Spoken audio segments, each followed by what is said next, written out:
ウエストソウルヒーリングのジョーンズ・カランです。よろしくお願いします。アメリカに来ることになったきっかけってありますか？大学の時に留学で、オレゴン州の大学に行ってでその後、卒業してそのままここにいます。どのようにして英語を話せるようになりましたか？先に姉が、ハワイに留学をしてそれを見て私も留学したいなっていう思いが強かったので、もう高校の時に2回ほどオーストラリアとカリフォルニア州の、サクラメントに、ホームステイをしまして、とりあえず英語の勉強ばっかりしてました。じゃあアメリカの文化になれるのに苦労したこととかありますか？すごくアバウトなところがあるじゃないですか。でそれがまたいいところでもあるんですけれども、そこでちょっとイラってくる時ありましたよね。日本では絶対こんなのありえないっていうようなこともあったけれども、でも今は、それもありかなみたいな、そのギスギスしたキツキツの日本のその決まり事から離れたいっていう気持ちがあって、それで出てきたのもあるのにね、住めば都で、だから日本の良さもアメリカの良さも両方見れるから、それはいいなと思いますね。インテグレーテッドヒーリングとの出会いっていうのを教えていただけますか？大学院を出て会計のお仕事について本当に四六時中で働いていて、もう1日12時間以上土日も返上で働いていた時に体を壊してしまったんですね、過労で。ベッドから立ち上がれない感じになって、それでもやっぱりその時にちょうど妊娠をして子供ができたらやっぱり母親っていうのは母親になったんだっていう気持ちでもう全て頑張るんですよね。自分に鞭を叩いてでも。でそれで下の子も生まれて、もうがむしゃらですよね。毎日母親業をやってるんですけれども、今度はやっぱ体の痛み、それからだるさが出てきてしまって、でも一時期薬を飲んで治していたんだけれども、そこが根本的な原因を探ってないっていうのに気づいてきたので、じゃあなんか自然な療法で何かないかなっていうことで、それこそ鍼をやってみたり、カイロプラクターに行ってみたり、もう食事療法、いろんなものを試して、一時期は良くなるんですよ、やっぱり。でもやっぱりまた戻ってしまってて、それでも負けずに何かを見つけよう、何かどっかにあるはずだっていうことで、そこで出会ったのがインテグレートヒーリングで、知り合いの方がペアでこのヒーリングをやってますっていうチラシを Facebook で見たんですね。その時にも瞬間的にもうこれやってみようって思って、何にも調べないでそのペアに足を向けて、そこで知り合いました。これみたいな。結局私はその一番最初のセッションに行った時にそれこそセッションテーブル、マッサージテーブルから起き上がった時にすごく体が軽くなって、そこで何これ、何なのこれっていうその不思議、そのもうなんか何これ、私やるってなりましたね。インテグレーテッドヒーリングってどんなものですか？潜在意識とコミュニケーションをして、そのコミュニケーションの仕方っていうのも潜在意識が求めているヒーリングを汲み取って、私たちがじゃあここに問題がありますね、じゃあゴールは何がいいですかっていう潜在意識との会話、魂との会話ですよねをして、ヒーリングもそのクライアントさんの潜在意識が選んでいくヒーリングを私たちがファシリエートするということですね。だからすごく私たちが決めるヒーリングではなくて、クライアントさんが自分の潜在意識が選ぶヒーリングだから、すごくエンパワーメントであるので、私たちが直すんではなくて、クライアントさんが選んだもののヒーリングをしていく。でそのヒーリングが終わった後は、じゃああとはクライアントさん次第ですよっていう感じですね。他のヒーリング方法と違うよとかっていうのはありますか？いろんなものを入れることができる。例えば自分でじゃあ私は霊気をやっていますっていう方がいたら、その霊気もこのインタグレートヒーリングに入れることもできるし、あとはホログラフィックっていうのを開くので、その次元、例えばこの体だけではなくて全次元、自分の体以外に魂とか、それこそ未来過去とか、いろんな次元のヒーリングが深く起こるっていうことですかね。ヒーリングが必要だって思う人の共通点とかってありますか？自分をここから変えていきたいとか、これからどうだろうな、今の時点からやっぱりインプルーブしたいっていう方ですが多いと思いますね。第4チャクラのハートでヒーリングをしていきます。でそのヒーリングもじゃあ何が必要ですかっていうのをクライアントさんの体に聞いてしてもらって、でそのするのが例えば、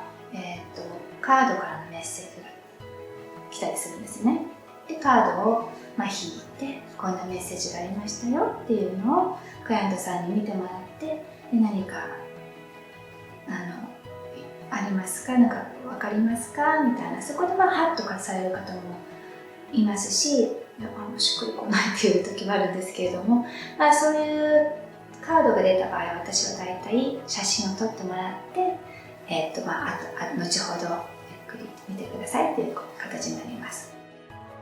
であとは音差が出てくる時もあるんですけども、英語ではチューニングフォークスといって、その音差を私はセットで持っていて、その音差もじゃあどの音差が必要ですかっていうのを聞いて、でそれで何回鳴らしますか、どこに鳴らしますかっていうのも聞いて、それで音差をして、結局エネルギー、乱れている自分のエネルギーをどの音で直していけばいいですかっていうことなので、その音差で鳴らして、その自分のクライアントさんの体の状態が良くなるようにっていうのが音差ですね。あとはオーラ修正とかもありますね。オーラ、どこのチャクラのオーラが乱れていて、でそこのオーラをきれいに修正していく、そういういろいろなヒーリングの方法があるんですけれども、その中から適切なものを選んで、もうちょっとヒーリング必要ですかっていうのを聞いて、でここでもう大丈夫っていう方はそのクラウンに行くんですけれども、いやもうちょっと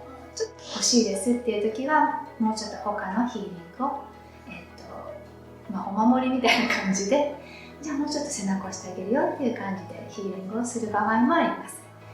でそのヒーリングのウェブサイトのところに愛プラス好きイコール愛好きってありますけれども、その意味っていうのは私の娘が作った言葉なんですけれども、よく愛してるよとか好きだよって言うんですけれども、それをこう掛け合わせて愛好き、例えば自分の好きなものでも愛してなかったりとか、自分が愛してても好きではないっていうことってあるじゃないですか。でもそれをこうがっちり掛け合わせた、好きでもあるし愛しているっていうその言葉が私の中ですごく響いて、この言葉好きだなと思って、それをやっぱりこうみんなに